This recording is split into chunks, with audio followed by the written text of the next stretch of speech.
So what do we know about goals? I'm going to talk to you a little bit this afternoon about setting goals and why they're so important. The simple reason for it is that setting goals and particularly achieving them is what creates our future. It creates our different future than just going along by default. That becomes massively important, particularly in these uncertain economic times that all of us have been facing. To achieve new things, to use the term, to achieve new things, you've got to learn new things.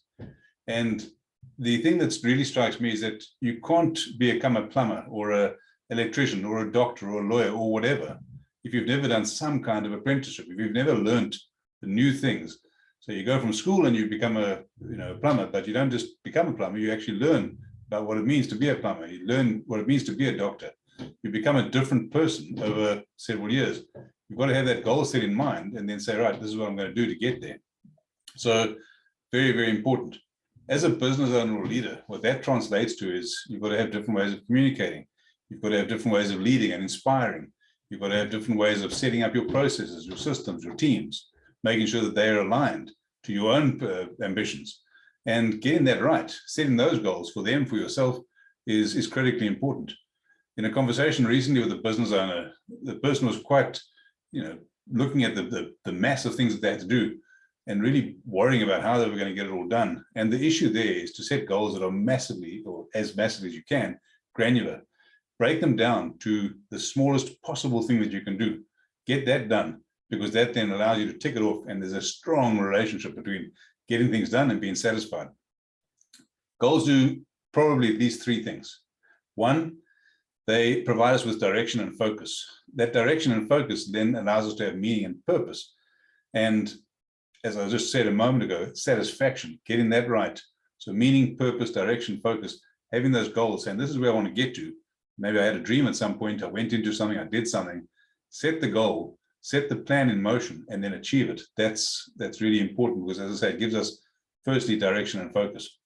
Secondly, goals give us movement and momentum, right? So if you break it down, as I said a moment ago, into very granular things, get out of bed, make your bed, tick.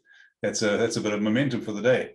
From a business perspective, make sure that you, by division, by different part of your business, by different time, by a month, by a week, you've got specific goals.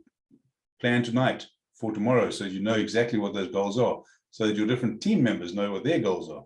Tick them off. It provides momentum because they've got something done. They get on to the next thing.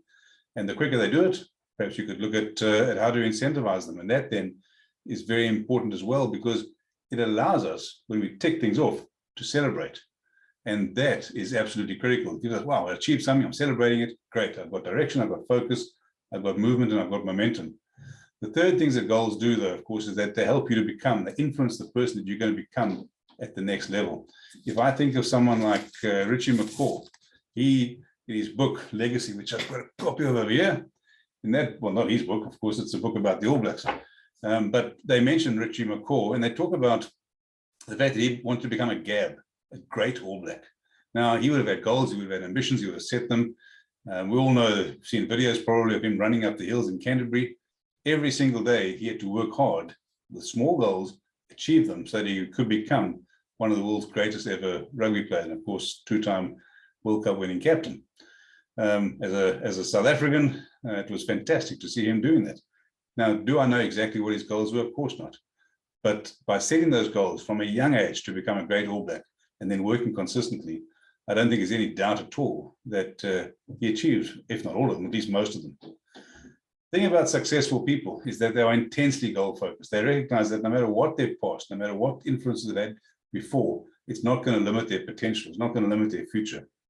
And they also know that their thoughts, where they put their mind, influences where they go ultimately, because the thought produces an action and the action produces a result. So very important then, when we're setting goals, to actually mind our thoughts.